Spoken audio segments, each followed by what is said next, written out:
잘 지내셨죠?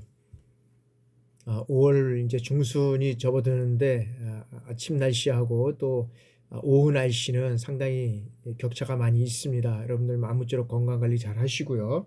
이제 11주 차를 또 맞이하고 있습니다. 이제 우리가 이제 4주 정도밖에 안 남았는데 하여튼간에 여러분들 출석하고 그런 것들 다 체킹해 보니까 너무나도 강의를 잘 듣고 계신 것 같습니다. 너무 감사드리고요. 이제 아마 이제 중간고사도 또 기말고사도 이제 얼마 또 남지 않았기 때문에 이제 다음 주 정도는 기말고사와 관련된 내용도 여러분들한테 안내를 해드리도록 하겠습니다. 그러면 이번 시간에는 국방 인력 제도에 대해서 알아보도록 하겠습니다. 자, 국방 인력 제도에 대해서 여기에서는 의와 종류서부터 통일 이후에 한국의 병력 제도를 순으로 해서 알아보도록 하겠습니다. 자, 우리가 병력 제도의 의의를 한번 살펴보면, 자, 병력 제도는 자, 군에 필요한 인력을 어떻게 조성하고 유지하고 관리하느냐, 이런 것들이 어떤 국가 제도라고 할 수 있습니다. 그래서 한 국가에서 가장 큰 조직이라고 할 수 있는 것이 어느 조직입니까? 여러 가지가 있겠지만 아마 군 조직이 아닌가 생각이 됩니다. 그래서 국가가 상비군을 어떻게 유지하고 관리할 것인가를 국방정책에서 매우 중요한 어떤 문제로 대두되고 있다고 할 수 있습니다. 무엇보다도 또한 상비군과 함께 예비군을 어떻게 조직할 것인가, 이러한 어떤 그것도 중요한 이슈 중에 하나라고 할 수 있습니다.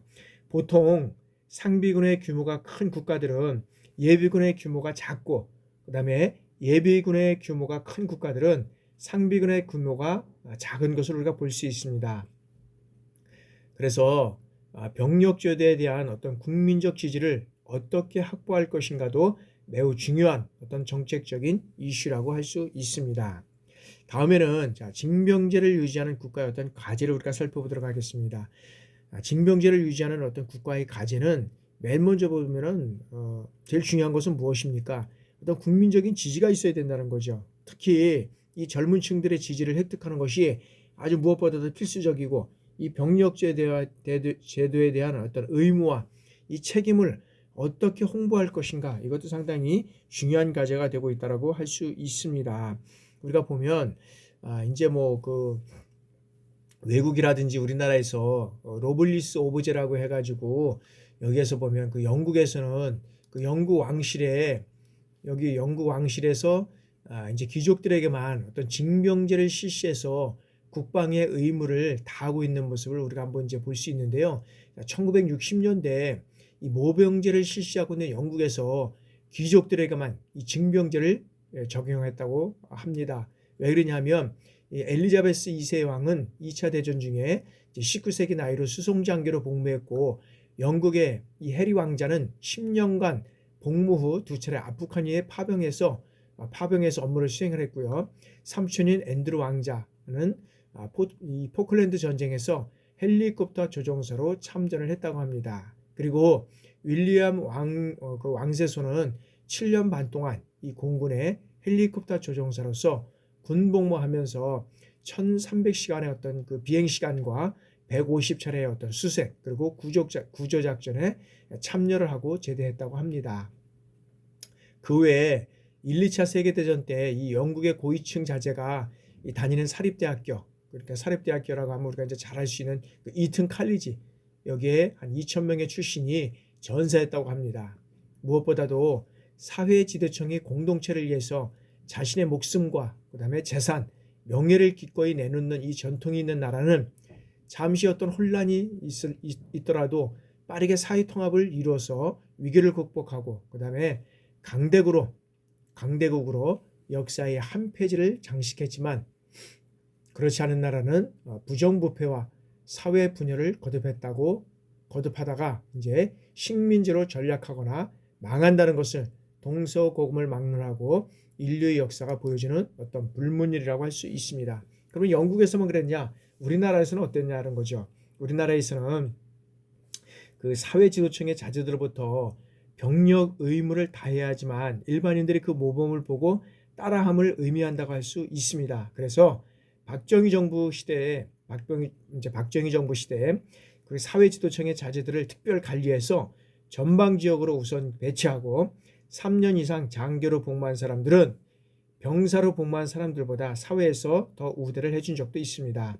이러한 오블리주라는 이런 풍토가 한동안 지속되다가 이제 최근에 들어서 많이 흔들린 적이 이제 있는데, 그것이 1997년과 2000년 그 대통령 선거에서 후보자, 즉 혹은 후보자들의 자제들이 병력 의무를 제대로 이행했는가 하는 여부가 선거였던 가장 큰 쟁점으로 등장한 적이 있었다는 것입니다.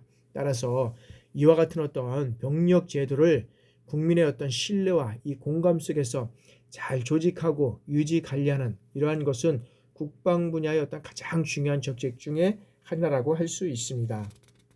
최근에 우리가 이제 4.7 그 강력자치단체장 보궐선거가 있었습니다. 그것도 최고 큰 서울이나 부산에서 있었는데, 이때 아마 이대남이라고 할 수 있는 20대 남자들, 이 불만에 따른 이 여성들에 대한 어떤 군 문제가 제기되기도 했습니다.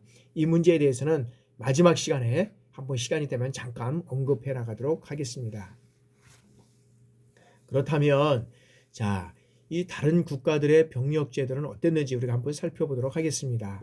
미국은 어떤 면에서는 세계의 어떤 초강대국이라고 할 수 있습니다. 그래서 미군의 어떤 병력 제도가 다른 국가에 어떤 미친 영향은 매우 크다고 할 수 있습니다. 그래서 이 베트남 전쟁이 끝난 이후에 1973년에 이제 징병제에서 이제 지원제로 전환하게 됩니다. 그래서 이때 전환한 동기는 어떤 동기를 가지고 전환하냐 하면은, 자, 국민적인 어떤 대토론이 있었다는 겁니다. 첫 번째는. 그리고 두 번째는 뭐냐 하면, 자, 미의회에서 이제 대토론이 있었고, 미의회에서 찬반 양론이 격렬하게 이게 이제 전개되고 이루어졌다는 거죠. 그리고 이제 세 번째는, 자, 지원제에 어떤 소요되는 이제 국방 예산이 있지 않겠습니까? 그것을 어떻게 할 것이냐라는 것을 이제 통해서 대폭적으로 증액하게 되었다는 거죠. 그러면서 미국은 이러한 것들을 운영하면서 이제 아마 10년 후가 되겠죠. 이러한 어떤 주제로 범국민 토론을 실시했다는 겁니다. 그런데 그 결과는 뭐냐면, 자, 지원제가 징병제보다 훨씬 낫다는 결론을 이뤘다는 거죠. 그렇다고 해서 미국에서 이 징병제가 낫다고 해서 다른 나라도 다 똑같이 아마 날 수는 없다는 거죠. 왜 그러냐면 그 나라의 어떤 환경, 여건, 어떤 그런 모든 군사적인 여건, 이런 어떤 것들을 통해서 그 나라와 관련된 이런 어떤 제도라든지 여건과 환경에 따라서 이루어져 가야지, 미국이 이런 지원제도가 낮다고 해서 모든 나라는 바꿀 필요는 없다는 거죠. 그 나라의 상황에 따라서 우리가 이루어가면 된다라고 우리가 볼 수 있습니다. 자, 중국은 1970년대까지는 징병제에서 이제 80년대는 중반에 지원제로 전환하게 됩니다. 그리고 개혁 개방 후 이 징병제를 이제는 지원제와 이 혼합한 형태로 전환을 해서 여기는 군의 규모도 350만 명에서 이제 2011년에 228명으로 감축되는 이러한 어떤 병력 제도를 이뤄가고 있고요. 자, 일본은 100% 지원제를 채택하고 있습니다. 그래서 평화헌법에서 보면, 자, 군대를 자유대로 부르고 이제 간부 위주로 구성을 해서 이뤄가고 있다는 거죠. 그래서 여기에서는 이제 일본은 거의 한 8, 90% 이상가 이제 간부 위성으로 이제 구성되고 운영되고 있습니다. 그래서 이 평화헌법이라는 것은 뭐냐면, 자, 19조에 보면 전쟁을 포기하고, 그다음에 전력 보유를 불가하고, 그다음에 어떤 그런 교전권을 인정을 불허하는 것, 그다음에 이제 전쟁을 하지 말으려고 하는 거죠. 그래서 이제 이런 것들을 인해서 자유대로 이제 여기는 군대를 자유대로 부르고 있다는 거죠. 자, 러시아는 자, 냉전 시대에 미국과 대결을 위해서 이제 500만 명의 병력을 유지하고 있었습니다. 그러나 탈냉전 이후에 이제 군대를 조직해서 2010년도에는 이제 100만 명의 어떤 그런 군대를 유지하고 있다고 볼 수 있습니다. 자, 북한은 공식적으로는 징병제를 채택하고 있습니다. 그러나 북한을 보면 당이 군보다 상위에 있습니다. 그래서 어떤 그런 당이 어떤 당원으로 소속되면 군에 가지 않아도 되는 이러한 어떤 체제를 가지고 있는 것이 북한의 병력 제도라고 할 수 있습니다. 그러면 세계 각국의 병력 제도를 우리가 살펴보면 여기에는 지역입니다. 지역과 그 다음에 징병제, 모병제, 그래서 이런 것들을 한번 여러분 보시고요. 특히 이제 아시아 같은 경우에서는 뭐 한국을 위주로 해서 이제 북한, 그다음에 뭐 베트남, 싱가포르 뭐 이런 나라들이 이제 어떤 대치하고 있는 어떤 이런 나라들이 이제 거의 이제 징병제를 하고 있고, 그다음에 일부는 이제 모병제를 또 하고 있는 나라들도 있습니다. 그래서 모병제가 좋다, 징병제가 좋다 이런 것보다는 항상 그 나라의 여건과 환경 그거에 따라서 운영할 수밖에 없다는 것을 다시 한번 말씀드릴 수 있습니다. 참고해 주시고요. 자, 그러면은 이제 국가마다 이 이제 그 다양한 형태의 어떤 병력 제도를 채택하고 있는데 가장 큰 이 영향 요인은 뭐냐는 거죠. 거기에는 이 각국이 당면하고 있는 이 군사적 위협이 가장 중요한 요인으로 되고 있다는 거죠. 그래서 대만 같은 경우에는 중국과의 긴장 관계로 인해서 엄격한 징병제를 유지하고 있고, 여기는 29만 명의 어떤 병력을 유지하고 있다는 거죠. 이스라엘은 징병제도를 갖춤으로써 728명의 어떤 적은 인구로 인해서 17만 6천 명에 달하는 상비군을 여기에서는 운영하고 있다는 거죠. 그러면 대한민국의 병력제도는 어떻게 운영되고 있나라고 우리 한번 살펴보도록 하겠습니다. 자, 한국은 일단 징병제를 채택하고 있고 헌법 제39조 1항과 병력법에 의하면 대한민국 국민 중에서 남자는 병력 의무를 성실히 이행해야 한다고 규정하고 있습니다. 그럼 여자는 어떻습니까? 여자는 지원에 의해서만 현역으로 복무할 수 있다고 되어 있고요.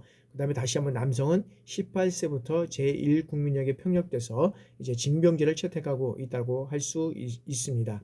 그 다음에 이 장교와 부사관은 자기의 의사에 의해서 군에 지원하는 어떤 모병제를 운영을 하고 있고요. 자, 병사 중에서 특별히 육군과 해군, 공군, 기술병, 의무병 이것들은 징병제이지만 그 안에서 이 모병제를 우리가 운영을 하고 있다고 볼 수 있습니다. 그래서 특히 또 육군에서 주한미군을 지원하는 어떤 카츄사 있잖아요. 카츄사는 이 엄격한 공개 경쟁을 통한 어떤 모병제를 우리가 통해서 선발을 하고 있다고 우리가 보면 되겠습니다. 그렇다면 이러한 병력 제도의 우리가 종류를 한번 살펴보도록 하겠습니다. 그래서 병력 제도를 분류해 보면 여기서는 크게 구분해 보면 의무 병력 제도와 이제 지원 병력 제도가 있습니다. 그래서 거기에서 이제 우리가 또다시 징병제와 동원제 이거를 해서 우리가 이제 징병제에서 정명 징집제는 병력 대상자 전원을 현역으로 징집하는 거고요. 부분 징집제는 적격찬 대상자만을 선별적으로 현역에 복무시키는 거고, 국가봉사제 같은 경우에는 사실 대상자 전원이 어떤 병역과 사회봉사 이거를 이 중에서 하나의 의무를 선택하는 거죠. 그래서 이제 이거는 이제 대체복무제도로서 이제 사회복지 시설이라든지 이런 것들은 이제 변경이 되는 이제 이런 거 이제 진행되고 있습니다. 자, 동원제는 민병제는 어떻습니까? 자, 민병제는 병역 의무자 전원이 단기간의 훈련이나 이런 생업에 종사하다가 유사시 소집을 하는 거고요. 소집제는 대상자 전원이 단기간 현역 복무에서 어떤 그런 보수 훈련을 통해서 이제 각각 다르게 받게 하는 제도고요. 자, 군사 훈련제는 기본 훈련을 받고 이제 여기에서는 대기 병력으로 남아 있다가 유사시 신청으로 동원하는 제도를 우리가 군사 훈련제라고 얘기할 수 있습니다. 자, 다음에는 이제 지원 병력 제도로서 모병제는 여기에서는 본인의 의사에 따라서 국가와의 계약에 따라서 이 병력에 복무하는 것을 우리가 이제 모병제라고 할 수 있죠. 그다음에 이제 의용군제는 뭐 지금은 이제 운영을 하고 있지만은 6.25 전쟁이라든지 이런 전쟁 중에 뜻이 있는 어떤 국민의 자발적 참여에 의해서 어떤 조직되는 어떤 무력 집단이라고 할 수 있죠. 여기는 용병제는 어떤 면에서는 예국인 중에서 모집해서 우리가 이제 운영하는 실적으로 그래서 우리나라도 이제는 어떤 면에서는 후에는 이제 용병을 도입해야 되지 않나 뭐 이런 것까지도 지금 문제가 되어 있는 이러한 사항이 되고 있는데, 하여튼간에 용병제는 어떤 일정한 급여를 통해서 금전 획득을 뭐 통해서 외국인 병사들을 모집을 해서 이제 운영하는 거죠. 자, 직업군연제. 자, 군인을 직업으로 선택하기 위해서 국가의 어떤 여러 가지 이런 생활들을 위해서 보급을 지급하는 것을 우리 이제 직업군인제라고 할 수 있습니다. 그다음에 이제 요즘에는 이제 병역 대체제로 인해서 여러 가지 이제 이런 것들이 나오는데 그런 것들을 통해서도 우리가 다시 한번 살펴보도록 하겠습니다. 자, 병력 제도의 여기에서는 이제 분석 모델입니다. 자, 병력 제도는 자, 군사적인 요인뿐만 아니라 정치, 경제, 이런 사회적인 요인들, 이러한 다양한 환경 요인들의 영향을 받아서 결정되고 그 제도의 어떤 결과가 다시 병력 제도의 결정에 영향을 미치는 순환적인 것이다. 그래서 이런 것들을 통해서 이루어져가는 병력 제도가 이루어져 간다 그러면 다시 집행하고 그 결과에 따라서 여기에는 피드백 과정을 이루어간다는 거죠. 그래서 이 피드백 과정, 이 순환 과정을 통해서 계속 이루어간다. 그래서 국가마다 병력 제도를 선택해야 하는가 하는 문제는 자, 한 국가의 어떤 정책 결정의 문제이다고 할 수 있다는 거죠. 그래서 자, 징병제가 좋으냐 아니면 모병제가 좋은가 이런 거를 분석할 경우에 여기에서는 어떤 자원의 문제라든지 어떤 환경적인 문제 이런 것들을 모두 고려할 수 있다는 것이죠. 그래서 징병제는 자원의 어떤 측면에서 징병 대상 인구의 변화를 인구학적으로 분석한 거고 이 모병제는 자, 다른 사회 조직, 그다음에 기업과 경쟁해야 하는 이런 어떤 젊은 층의 직업 선택 동기에 그 영향을 미치는 여러 가지 요인들 중에서 경제적으로, 사회적으로, 교육적으로, 경영학적 연구 이런 모든 것들을 망라한 이러한 어떤 연구가 필요하다고 할 수 있습니다. 그래서 정치적인 어떤 측면에서 민주주의는 자발적인 참여와 개인의 선호 등을 반영하고 있고 경제적인 측면에서는 자, 자본주의는 이 직업에 알맞는 보수를 줘야 하기 때문에 다른 직업에 비해서 어떤 군의의 경쟁성이 있어야 하므로 모병제는 어떤 민주주의와 자본주의에 적합한 어떤 병력제도라고 우리가 할 수 있습니다. 그러면 자, 전투력 측면에서 이제는 징병제와 어떤 모병제를 우리가 비교해 보도록 하겠습니다. 자, 전투력 측면에서 여기에서는 첫 번째는 위험 대비 능력 측면에서 자, 징병제는 많은 상비군을 유지할 수 있고 많은 예비 전력을 확보해서 유사시에 동원을 보장할 수 있다고 할 수 있습니다. 그리고 높은 전투력을 유지할 수 있는 것이 징병제 측면이라 그러면 자, 모병제는 자, 상비군 유지와 예비 전력의 확보가 곤란해서 높은 전투력의 유지가 곤란하다는 것이죠. 두 번째는 전시 어떤 면에서는 그 전시 동원 능력 측면에서 보면 자, 징병제는 많은 예비 전력이 정기적으로 배출돼서 예비 전력의 어떤 신속한 동원이 가능하고 그다음에 여기에서 또 하나 추가하신다면 동원율의 급격한 변화에 어떤 적시에 어떤 대처할 수 있다는 것입니다. 따라서 모병제는 자, 신속한 동원 이런 어떤 면에서는 신속한 동원이 어렵고 그다음에 예비대의 어떤 소집이라든지 신병의 훈련 그다음에 장비에 대한 이 교육 시간이 어떤 면에서는 이 교육에 대한 시간이 많이 소요된다는 거죠. 그다음에 군사력 크기에 따라서는 자, 징병제는 병력의 양적 수요를 충족시킴으로써 비교적 큰 규모의 어떤 상비군이라든지 예비 전력의 구축이 용이하다고 할 수 있습니다. 모병제는 자, 고정된 국방 예산에 비해서 인건비에 고임금을 지급함으로 인해서 신규 인원의 어떤 증강이라든지 무기 체계의 어떤 증강, 개선 사업에 예비 예산 사용이 제한되고 있고 병력의 어떤 양적 수요를 충족시키지 못함으로써 비교적 작은 규모의 어떤 상비군 및 어떤 예비 전력을 구축할 수 있다는 것입니다. 네 번째는 어떤 군대의 질적인 측면에서 보면 자, 징병제는 많은 사람들이 군대에 입대하기 때문에 어떻게 됩니까? 병력의 어떤 질적 어떤 요소를 충족시킬 수 있고 장교라든지 현역병 유지, 우수자원 확보가 가능하다고 할 수 있습니다. 그리고 핵심 요원에 대한 어떤 대체 어떤 그런 요원이 충분하고 그다음에 상황에 대해서 신속한 적응 능력을 우리가 확보할 수 있다는 거죠.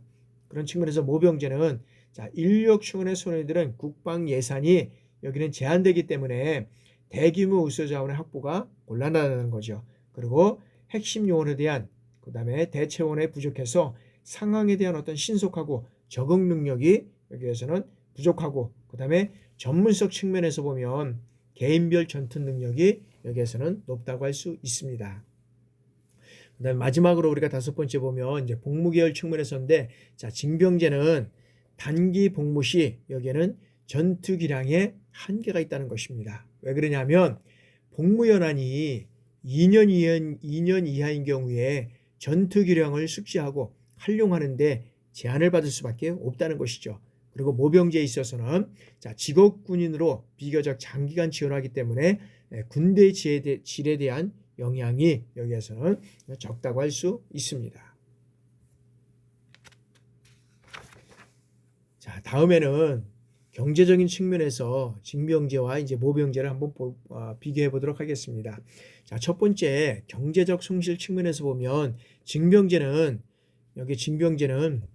자, 젊은 노동 인력의 민간 부분의 활용을 제한하는 기회 비용이 막대하다고 할 수 있다는 것이죠. 왜 그러냐면 자, 군의 재사회화 과정을 통해서 실업 해소라든지 가치 창출이 가능하다고 하는 것이 여기에서는 징병제 어떤 그런 장점이라고 할 수 있으면, 모병제는 자, 산업사회의 어떤 이 분업 원칙과 그 다음에 일치하고 인력의 활용 측면에서 보면 이 효율성이 증대될 수 있다는 이러한 장점이 있다는 것입니다. 자, 경제적 어떤 비용 측면에서 보면 징병제는 방위 부위 부담을 경감시킬 수 있고, 그 다음에 어떤 낮은 임금을 통해서 방위비의 어떤 비용 효과, 그 비용 절감의 효과를 어떤 국가의 어떤 타 분야에서 투자를 할 수 있다는 거죠. 그래서 비용을 효과적으로 사용한다는 원칙을 충족시킬 수 있다는 것이고, 모병제 측면에서 보면 자, 국방 예산 중에서 인력의 확보라든지 그다음에 유지에 들어가는 비용이 증대돼서 여기는 비용이 어떤 면에서는 가중되는 이러한 문제점이 있고, 그다음에 지원 동기의 유발을 위해서 여기는 학자금 지원이라든지 그다음에 복지 향상 등 이런 많은 비용이 여기에서는 과다하게 소용될 수 있다라고 우리가 할 수 있습니다. 그래서 여기에서는 우리가 이제 이런 측면이 여기에서는 이제 있다고 볼 수가 있고요. 자, 그러면 이제 사회적인 측면에서 한번 살펴보면 자, 사회적인 측면에서 첫째 사회적 형평성 측면에서 우리가 징병제와 모병제를 보면, 자, 징병제는 특정 사회 계층이 국방 의무를 기피할 수 없다는 장점이 있다는 것입니다. 그리고 징집 연령 초과 시 형평성이 저하되고 군의 어떤 보직 숫자를 제한으로 인해서 모든 징병 대상자를 복무시킬 수 없기 때문에 이에 대한 어떤 보편성이 결여되어 있고, 전투부대에 누구를 배치할 것인가에 대한 형평성 문제가 여기에서는 대두될 수 있다는 것입니다. 그럼 모병제는 어떤 것이냐? 모병제 측면에서 어떤 문제가 있을 수 있느냐? 자, 국민을 골고루 대표하지 못한다는 이러한 어떤 단점이 있고요. 그다음에 경제적, 사회적 어떤 하층 계층, 그다음에 소수 민족이나 대부분 지원하는 경향이 여기에서는 나타날 수 있다는 것입니다. 그래서 여기에서는 군에 지원하는 사람들이 모두 어떤 면에서 보면 자발적으로 복무하지만 전투부대라든지 격오지 배치 문제에 있어서 이 경평성 문제가 대두될 수 있다는 이러한 문제가 될 수 있다는 것이죠. 자, 두 번째는 이제 애국심 측면에서 우리가 이제 한번 살펴보면, 자, 징병제는 자, 국민의 일체감 형성이 가능하고, 그다음에 현대전에서는 어떠냐면 자, 모든 국민들이 총동원되어 싸우는 개념이기 때문에 국가의 어떤 이런 총력적 이러한 개념에 부합될 수 있고요. 그다음에 국민의 안보 의식이라든지 이런 것들이 형성으로 인해서 국민 계도 형성, 어떤 국민 통합이라든지 이런 것들이 가능하다고 볼 수 있다는 것이죠.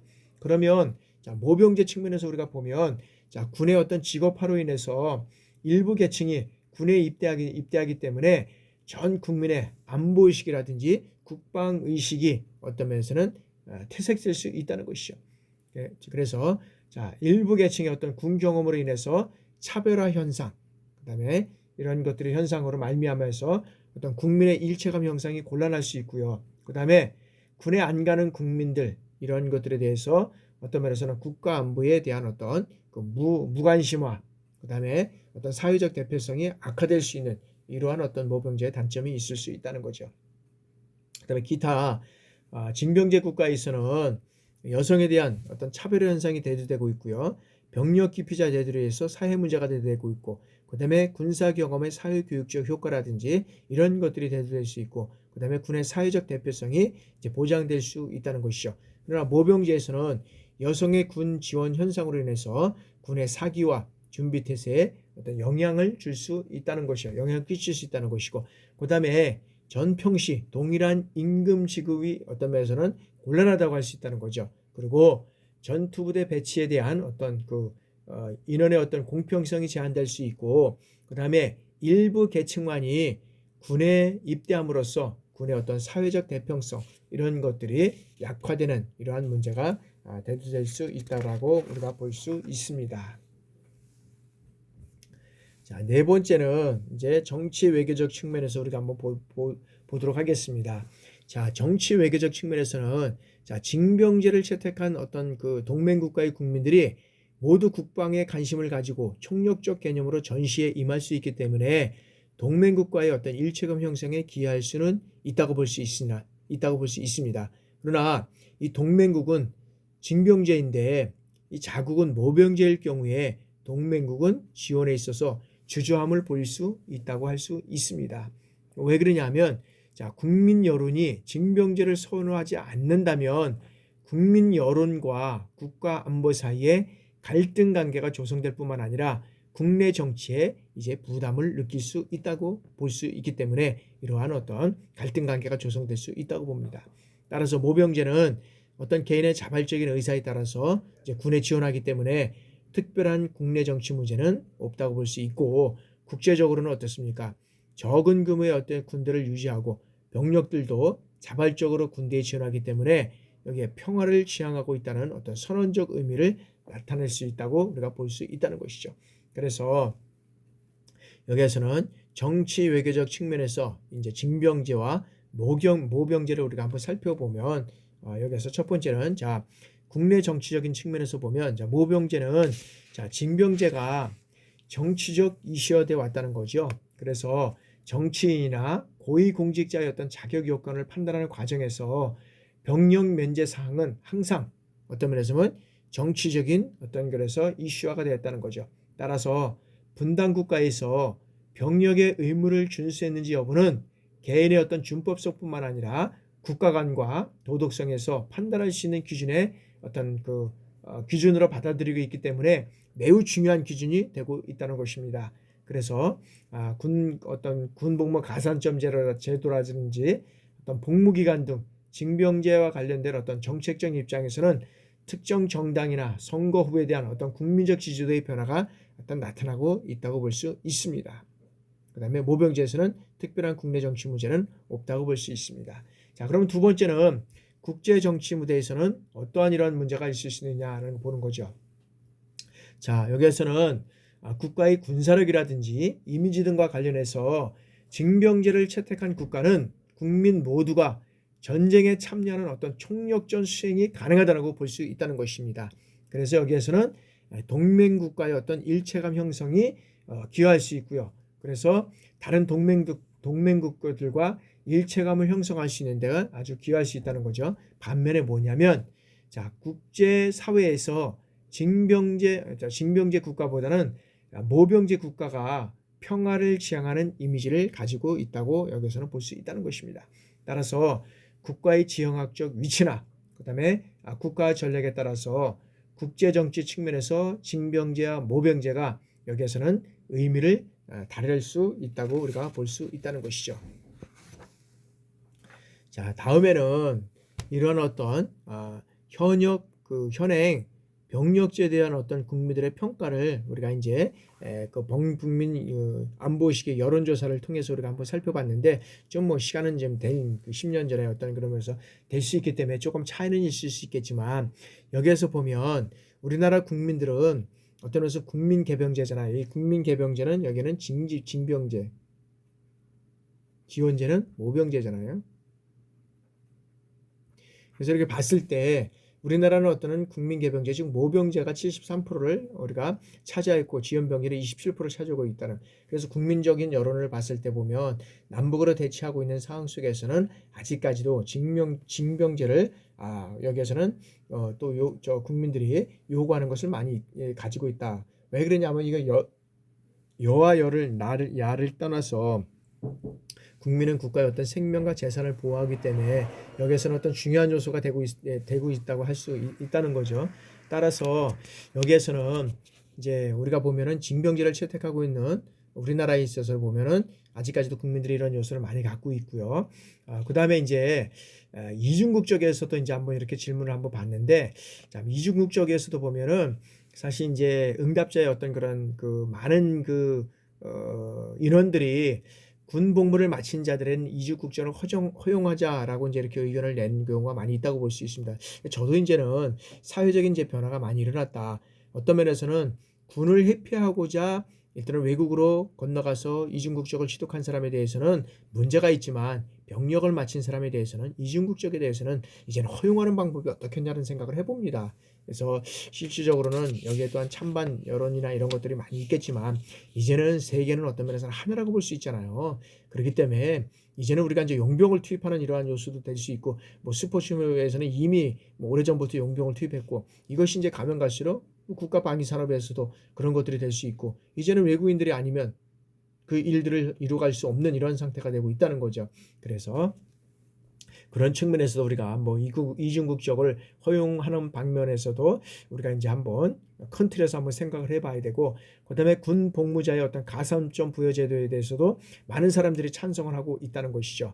그리고 이제 우리 군에 대해서는 다양한 국제 평화 유지 활동에 또 우리 군이 참여하는 등에서도 보면 찬성하는 이유가 많이 있다고 볼 수 있습니다. 그래서 한국의 국방부는 이제는 징집 제도 하에서 병력 의무의 어떤 자율성을 향상시키는 어떤 조치를 시행하고 있는 것으로 이제 알려져 있지만, 강제적으로 군대 입대하기보다는 자율적으로 입영 일자를 선택해가 하고, 그다음에 훈련 부대를 본인이 인터넷을 통해서 선택할 수 있도록 이제 개선을 하고 있다는 거죠. 그래서 연간 한 50% 이상 정도가 특기병으로 모집하고 있고, 그다음에 동반 입대라든지 군에 대한 어떤 그 또 학생들에 대해서는 연기라든지, 그다음에 어떤 그런 육군의 어떤 병무청에서는 뭐 특기병이라든지 뭐 이런 것들을 통해서 다양한 어떤 적성을 분리해 놓고 병사들이 이제 지원을 하게끔, 거기에 이제 지원하게끔 이러한 징집 제도를 이제 어떤 개인의 선호라든지 그거에 따라서 이제 반영을 하고 있습니다.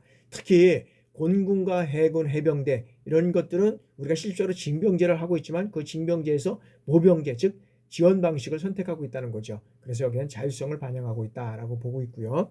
그다음에 이제 장교와 부사관의 획득과 양성 제도도 이제는 어떻습니까?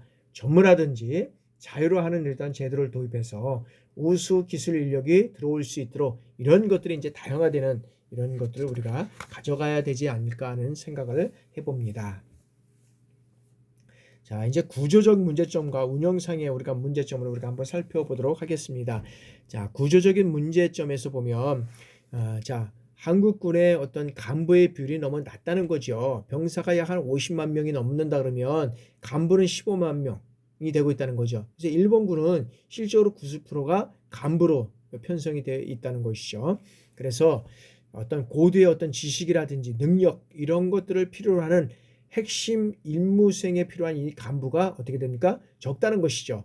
그래서 어떤 병사의 복무 기간이 2년 이하가 됨에 따라서 어떤 면에서 보면 이 전문성이 떨어져서 첨단 과학이라든지 기술 중심 인력 확보가 이제는 곤란하다는 이러한 측면이 되고 있다는 거죠. 그럼 운영상의 문제를 우리가 살펴보면, 자, 한국군은 짧은 의무 복무 기간으로 인해서 병력 순환율이 너무 높다는 거죠. 그죠? 높다는 거죠. 이런 것들을 따라서 병력 충원과 교육에 대해서 인적 물적 자원 낭비가 되고 있고, 전문성 확보가 이제 곤란한 이러한 측면이 운영상의 문제점으로 지적되고 있다는 거죠. 그러면 이러한 것들을 우리가 앞으로 어떻게 개선해야 될 것이냐, 어떻게 개선될 것이냐라고 우리가 한번 봤을 때는, 자, 아직까지는 이러한 측면이 많았던 것 같아요. 자, 병사였던 징병제를 축소하고 간부의 모집 학대병을 실적으로는 제시를 하고 있습니다. 그러나 북한의 위협이 실제하고 있는 이러한 상황 속에서 아무리 좋은 무기체계, 질이 우수하다 하더라도 어떤 질이, 양의 문제를 완전히 극복할 수는 없다라고 본다는 거죠. 그래서 징병제를 축소하는 것은 바람직하지 않다라고 이제 보고 있다는 거죠. 그러면서 장기적으로 있던 개선책으로 우리가 병사의 어떤 징병제를 상당히 축소하고 모병제를 확대하는 방향은 적극 고려해 볼 수 있으나, 남북으로 대치하고 있는 측면에서 보면 질이, 양의 어떤 문제를 완전히 극복할 수 없기 때문에 이제는 징병제를 축소하는 것은 바람직하지 않다. 이제 가면 갈수록 뭐 이거는 어떤 면에서는 모병제를 갈 수밖에 없지만 현재까지는 이제 그러한 측면에서 많이 이제 진행되고 있다는 거죠. 그래서 이거는 앞으로는 이런 토론회, 그다음에 어떤 국민적 공감대, 여긴 토론을 통해서 그다음에 국민적 공감대를 통해서 이제 이루어갈 수밖에 없는 것이 이제 모병제로 갈 수밖에 없는 그러한 체제가 아닌가 싶습니다. 자, 다음에는 이제 병사 징병제 어떤 축소와 이제 간부 모병제 확대 방안을 우리가 이제 한번 검토하는 이러한 측면에서 우리가 이제 이 장단점을 한번 우리가 살펴보도록 하겠습니다. 자, 첫 번째는 자, 정치 사회적인 측면, 즉 정치 사회적인 측면에서 국민들이 병력을 의무보다는 권리로 받아들이고 있다는 거죠. 그래서 자기가 원하는 것을 선택하고 그에 상한 보수를 받는다는 의미에서 자, 민주주의 이상에 부합하는 것으로 이제 인식하고 있다는 것이 정치 사회적인 측면에서의 우리가 장단점을 살펴볼 수 있다는 것이고요. 자, 두 번째는 경제적인 측면에서 우리가 장점을 살펴보면 자, 전면적인 모병제보다는 일정 부분의 어떤 병사의 징병제를 유지함으로써 경제적으로 군을 운영할 수 있고 간부의 어떤 모병제를 확대함에 따라서 인원을 장기 복무시킬 수 있음으로 인해서 신규 교육과 관련된 어떤 그런 비용을 절약할 수 있다는 것이죠. 따라서 전면적인 어떤 모병제보다는 인건비를 절약할 수 있다는 것입니다. 또한 군이 어떤 전문 직업화되고 기술의 어떤 숙련도가 높아져 가고 있음으로 인해서 이들의 어떤 군대에서의 전문적 직업 기회가 확대됨에 따라서 사회의 어떤 실업률 해소에 기여할 수 있다는 것이죠. 군이. 또한 단점으로서는 뭐냐면 자, 현 제도보다 인건비가 증가하고 국방비 어떤 절대 규모가 증가한다는 점에서 이런 것이 이제 단점으로 받아들이고 있다는 것입니다. 자, 세 번째는 군사적인 측면에서 우리가 보면 자, 장점으로는 자, 미래전에 대비한 우수 인력이라든지 어떤 숙련병의 확보가 용이하고 남북 한의 어떤 군축 합의에 따른 병력 감축 시 효과적으로 신축적인 대체가 가능하고 있고 통일 후에는 전면적인 모병제를 실시하는 것보다 병사 어떤 징병제를 축소하고 간부 모병제를 확대하는 것이 북한의 어떤 출신 청년들에 의한 군대 진출에 대비한 이러한 융통성을 확보할 수 있다는 것이죠. 왜냐하면 미래의 어떤 통일을 대비해서 이런 것들이 우리가 필요할 수 있다는 것입니다. 따라서 여기에서는 우리가 이제 장단점을 살펴봤지만 이 어떤 제도든지 여기는 장점과 단점을 가지고 있다는 거죠. 그러나 현실적으로는 이 모병제든지 일단 징복제든지 이 문제점을 완전히 해소할 수 있는 좋은 방법은 없다는 거죠. 그 나라의 어떤 병력이라든지 어떤 환경적인 군사적인 이러한 측면에서 비춰봤을 때는 여기는 뭐 혼합적인 사용하는 방법도 있고 그다음에 완전 징집제라든지 모병제를 사용할 수 있는 나라가 있지만은 하여튼간에 완전한 어떤 이런 문제점을 해소할 수 있는 것은 없다라고 우리가 볼 수 있다는 것이죠. 그래서 여기에는 뭐 독일 같은 경우에도 이제 우리가 한번 살펴보면요, 독일에도 어떤 경우가 있었냐면 그 통일 후까지는 징병제를 유지하고 있다는 것이죠. 그러면 이제 동독군에 대해서는 간부들을 퇴역시키고 병사들을 흡수해서 통일 국가가 증명할 수 있는 어떤 도전율을 제거한 바가 있다는 것이죠.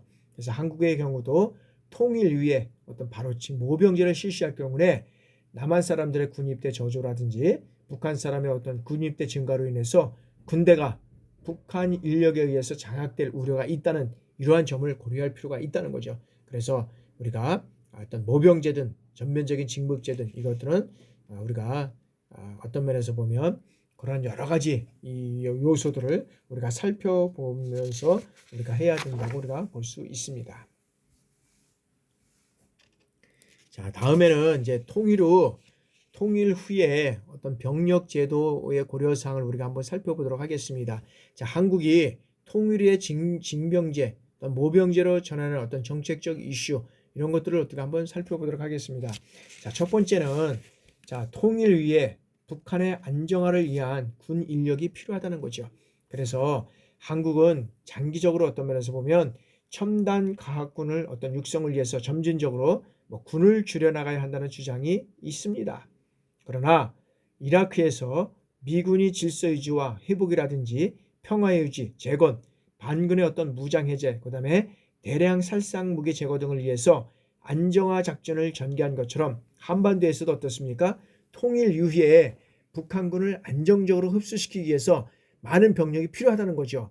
이를 위해서는 자, 한국군도 안정화 작전을 어떤 전담할 수 있는 부대의 어떤 육성이 필요하다는 것이죠. 그래서 미국의 랜드 연구소가 이제 연구를 했는데 통일 후에 북한 지역의 안정화 임무 수행을 위해서 적게는 26만, 그다음에 많게는 40만 명의 어떤 군무가 이 군대의 유지를 위해서 이런 것이 필요하다고 이제 어떤 연구를 내놓은 것이 있습니다. 다른 나라도 자국의 어떤 이런 그 평화 유지라든지 그다음에 질서 회복을 위해서는 반드시 필요하다. 그래서 그 적정 인원은 얼마가 될 수는 우리가 뭐 적정하게 이 인원이다 할 수는 없겠지만 하여튼 작게는 26만 명에서 그다음에 40명만까지 이 질서 유지군이 필요하다라고 이제 연구를 해서 발표했다는 거죠. 두 번째는 자, 독일 통일 시 동서독 군 통합에서 교육훈련, 이 교훈을 도출해서 한국군에 적용할 수 있도록 검토해야 된다는 거죠. 그래서 독일의 통합 이전과 그다음에 통합 이후의 병역제도, 그다음에 군의 어떤 규모라든지 어떤 군의 기능, 임무, 그다음에 동맹, 특히 어떤 미군의 어떤 지원 정도라든지 구소련의 안보 우려, 이런 해소 대책, 이런 어떤 주요 쟁점 등을 어떤 분석해서 그다음에 이로부터 얻은 교훈을 한반도 통일 전후에 적용할 수 있도록 우리가 해야 한다는 거죠. 그래서 이 동일의 어떤 토기를 연구를 통해서 우리나라에 필요한 이러한 어떤 한국군에 적용할 수 있는 이런 어떤 제도라든지 이런 것들이 필요하다라고 볼 수 있고요. 세 번째는 자, 통일 시대에 그다음에 한민족의 통합을 제대로 달성하기 위해서 북한군 인력에 대한 어떤 사회 재적응 교육을 실시할 필요가 있다는 거죠. 자, 동서독의 통합 이후에서 본 바와 같이 서독은 동부 군사령부를 창설해서 어떤 그 동국군의 어떤 인력이 통일 위해 사회 적응할 수 있도록 재교육을 실시했다는 거죠. 이때 독일군은 간부들의 경우에 사회 인력으로 어떤 그 내보내고 병사들은 군대에 다시 채용을 하는 이러한 요소를 적용했다는 거죠. 그러니까 우리나라도 이제 어떤 그런 간부라든지 이제 나중에 그다음에 어떤 병사들에 대해서 어떻게 할 것이냐 이런 것들도 우리가 독일의 통일 이전과 이후에 우리가 연구를 통해서 이러한 제도를 우리가 정착시켜 나가야 할 것입니다. 그다음에 네 번째는 자, 통일 후 한반도와 지역의 안정화를 고려해서 어떤 적정 군 규모에 대한 검토가 필요하다는 것입니다. 그래서 적정 군 규모는 얼마인지, 그리고 이 규모를 유지하기 위한 병력 제도는 무엇을 선택할 것인지 이런 어떤 고려, 고민이 필요하다는 것이죠. 자, 다음에는 징병제를 모병제로 전환하는 어떤 정책적 이슈에는 어떤 것들이 있냐라고 우리가 한번 살펴보도록 하겠습니다. 자, 징병제를 한다면 자, 거대 규모의 어떤 군대가 되고 모병제를 한다면 작은 어떤 규모의 군대가 되기 때문에 이러한 규모의 군대를 유지할 것인지에 대한 어떤 정책적 어떤 고려가 필요하다는 것이죠. 그래서 정치적으로 어떤 제도가 인기가 있다고 해서 무턱대고 그 제도를 선택할 필요가 있다 없다 하면 안 된다는 거죠. 왜냐하면 우선 안보 위협을 고려할 수밖에 없다는 거죠. 그래서 안보 위협을 제일 고려해서 어떤 이러한 제도를 어떤 정책적 이슈를 우리가 채택할 것인가라고 우리가 고려해야 된다는 것이고, 두 번째는 자, 모병제로 전환하는 경우에 여기에는 애국심과 국가에 대한 어떤 봉사 태도가 유지될 수 있는가라는 의문점이 든다는 거죠. 그래서 징병제를 선택하게 되면 모든 계층의 어떤 사람들이 국가 방위에 어떤 책임을 느끼게 되고 이때는 애국심이 생겨야 된다는 거죠. 그리고 국가에 봉사해야 된다는 마음이 생길 수 있다는 거죠. 근데 모병제를 선택하게 되면 자, 경제적 조건을 우선시해서 군대에 입대하기 때문에 애국심이라든지 국가에 봉사하겠다는 마음가짐이 징병제보다는 약하게 될 것이다 라고 볼 수밖에 없다는 거죠. 그렇다면 한국군은 10년 후에 일부 계층들에게만 어떤 군을 맡겨놓을 것인가, 아니면 국가 전체가 충성심을 가지고 국방위의 의무를 이행할 것인가, 이것들을 우리가 생각해 볼 여지가 있다는 거죠. 그죠? 자, 세 번째는 자, 모병제로 전환할 경우에 적정한 규모의 예비군을 어떻게 유지할 것인가 라는 거죠. 이 예비 전력을 어떻게 유지할 것인가. 만약 유사시에 동원할 만한 예비 전력을 어떻게 조정하고 유지할 것인가 이런 것들을 고려해 봐야 된다는 것이죠. 네 번째로는 자, 모병제로 전환할 경우에 정부라든지 국회, 군 또 예비역 등의 어떤 지지를 어떻게 유지할 것인가라는 것을 우리가 고려해 봐야 된다. 그래서 일부 시민단체들은 지금이라도 어떻습니까? 징병제에서 모병제로 전환하고 군의 어떤 규모를 축소해야 한다라고 뭐 얘기를 하고 있습니다. 그래서 뭐 병력을 지금의 어떤 60만, 65만에서 23만 명으로 줄여야 된다. 뭐 이런 어떤 극단적인 주장을 내놓고 있지만 여기에서는 어떤 그런 것들이 그냥 말로만이 될 것이 아니라 국방을 책임질 정부라든지 군, 국회 그리고 병력제도의 어떤 전환 시 수많은 어떤 가정들을 고려해서 최선의 정책이 나올 수 있도록 우리가 고려를 해야 된다라고 하는 것이죠.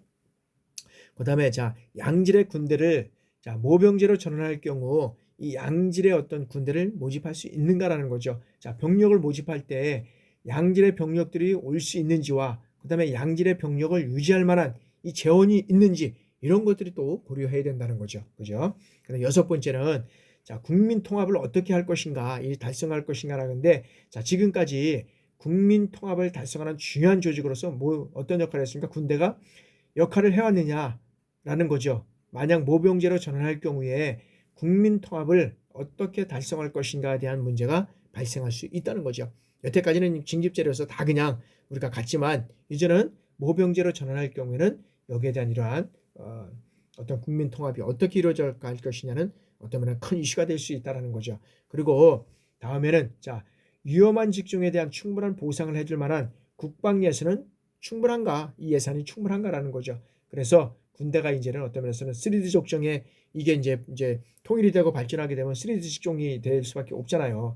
그러면 이 군대를 구입하는 현상이 두드러질 수밖에 없다는 거죠.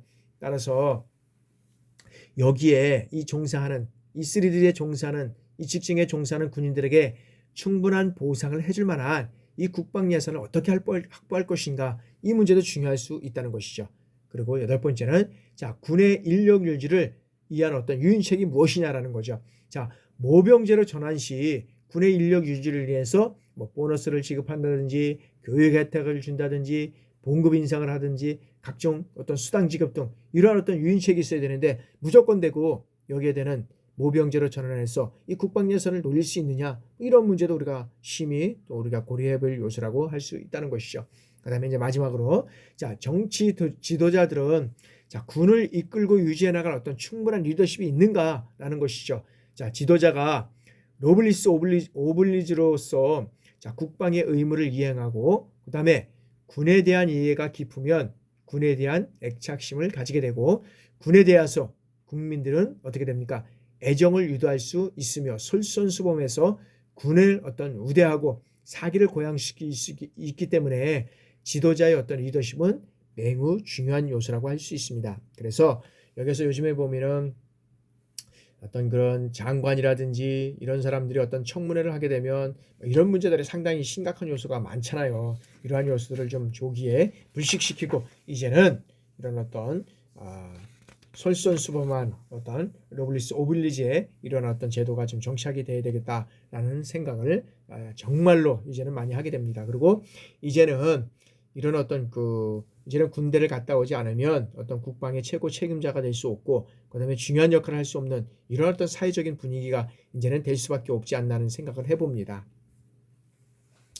자, 이제 요약을 해보면 자, 국방부는 2005년 9월에 병력 구조 문제에 대한 어떤 개편을 국방개혁 2029에 이제 보고를 하게 됩니다. 그래서 현재 680만 명의 규모의 어떤 군대를 2020년대에는 50만 명으로 유지하고 이제 군을 어떻게 기술집약형 군고조를 만들기 위해서 이제 장교라든지 이 부사관 비율을 60%까지 높이겠다는 이제 계획을 수립해서 국방 계획에 이제 어떤 그런 계획을 수립하게 되는 거죠. 그래서 이제 여기서 중요한 것은 뭐냐면 자, 현역병의 어떤 복무 기간을 18개월로 단축을 하고 그다음에 유급 지원병 제도를 도입하고 그다음에 기존의 어떤 대체 복무제를 폐지하고 이제 사회 복무제도를 도입하겠다는 이러한 국방 계획서를 이제 발표하게 됩니다. 그러면서 국방 개혁이 이제 2020 추진 과정에서 이제 문제점을 발견하게 되게 됩니다. 그래서 국방부는 2009년도에 6월에 이제 국방계획을 수정 발표하게 됩니다. 그래서 2020년도 군 규모를 이제는 어떤 면에서 보면은 50만 명에서 이제 51만 7천 명으로 약간 상향 이제 조정하고, 그다음에 병의 복무 기간을 18개월에서 이제 21개월로 이제 결정을 하게 되는 거죠. 그런데 무엇이 문제입니까? 그런데 무엇이 문제입니까? 우리나라는 5년마다 실시하는 이 대통령 선거가 있습니다. 이것을 승리하기 위해서 이 정치권에서는 어떻겠습니까? 이 병력제도에 대한 어떤 공약을 발표하게 됩니다. 왜냐 하면 젊은 층들의 표를 얻어야 되니까. 그래서 뭐 복무 기간을 단축을 하고 병 봉급을 인상하고 복무 가산 제도를 부활하고 선별적 선교 공연에서 이 재수형 이런 것들을 통해서 발표를 하면 통해서 어떤 젊은 층들의 어떤 그런 그 마음을 얻기 위해서, 그것이고 투표로 이용되기 위해서 이거를 계속적으로 이런 어떤 선거 공약으로 이제 발표를 하게 된다는 거죠. 그래서 우리는 국민적 어떤 합의가, 이래는 이제는 국민적 합의가, 여기에서는 이 병역에 대해서는 국민적 이제 합의가 이루어져야 된다. 합의가 이루어져야 된다. 그래서 국민적 합의가 이루어지지 않기 위해서는 이루어지지 않을 때는 이 정치적 목적으로 해서 병역 제도에 손을 대는 일은 가능한 한 회피해야 된다. 그리고 여야 간에 이런 병역 문제에 대해서 초당적으로 합의를 선거 때 말고 평소에 이루어지고, 그다음에는 선거 기간에 대해서는 병역 제도의 어떤 안정성을 해치지 않도록 해야 된다는 것이 이제 많은 어떤 그런 사회적인 이슈가 되고 있다는 거죠. 뭐 또 선거 때만 되면 나와서 뭐 군에 대해서 예를 들어서 뭐 또 이제 18개월을 뭐 예를 들어서 12개월로 줄이겠다.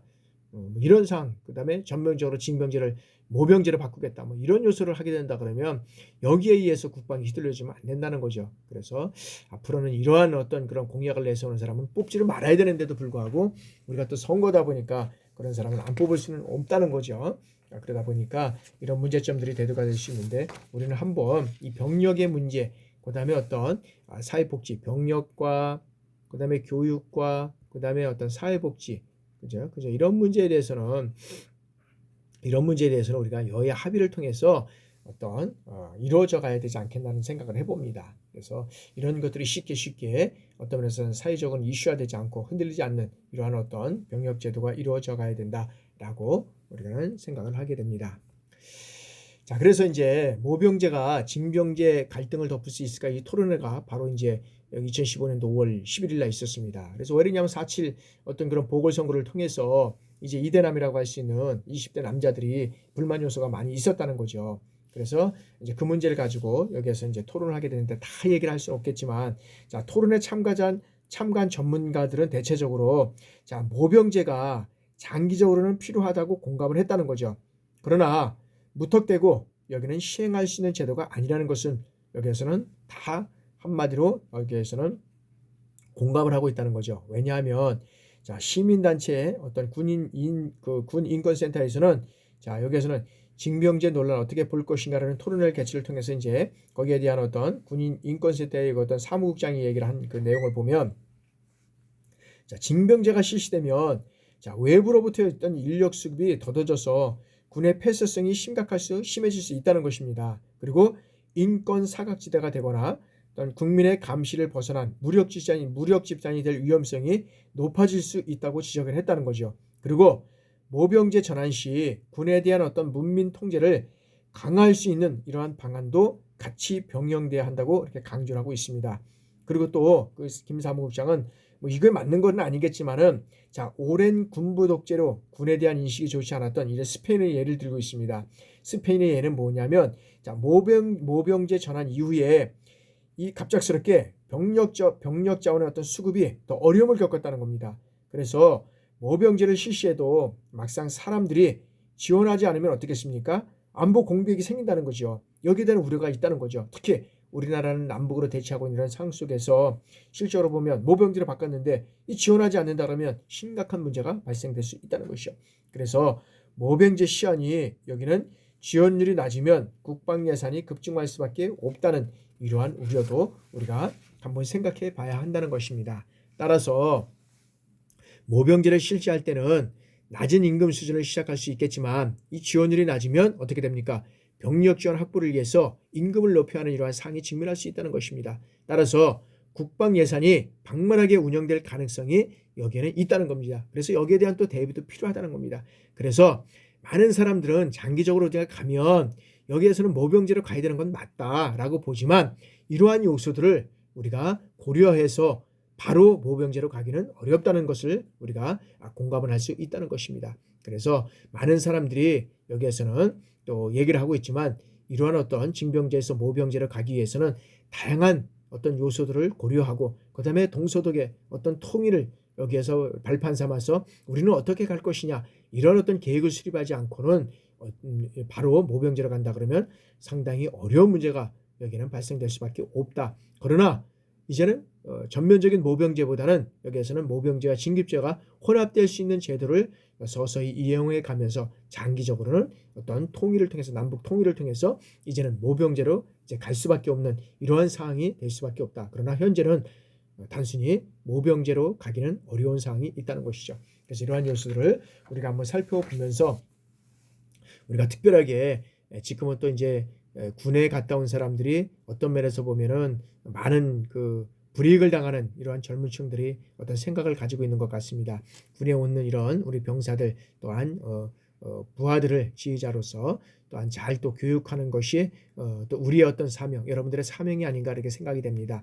여러분들 어려운 시기에 이런 어떤 군에서의 그런 역할들을 하지만 어떤 그런 역할들을 잘 하게 되면 그 인원들이 또 사회에 나와서 어떤 중요한 그런 임무들을 수행한다고 우리가 생각을 하고 그런 병사들을 잘 지도하고 육성하는 우리 모두가 되기를 간절히 또한 바라봅니다. 자, 지금까지 여러분들한테 수업 듣느냐고 수고 많이 하셨습니다. 여러분들한테 감사드리고 다음 주에 이제는 또 여러분들 또 붙기를 고대하겠습니다. 다음 주에는 이제 아마 기말고사 어떤 과제와 관련된 것들도 여러분들에게 안내하면서 다음 주에 보도록 하겠습니다. 여러분들 강의 듣느냐고 다시 한번 수고 많으셨습니다. 감사합니다.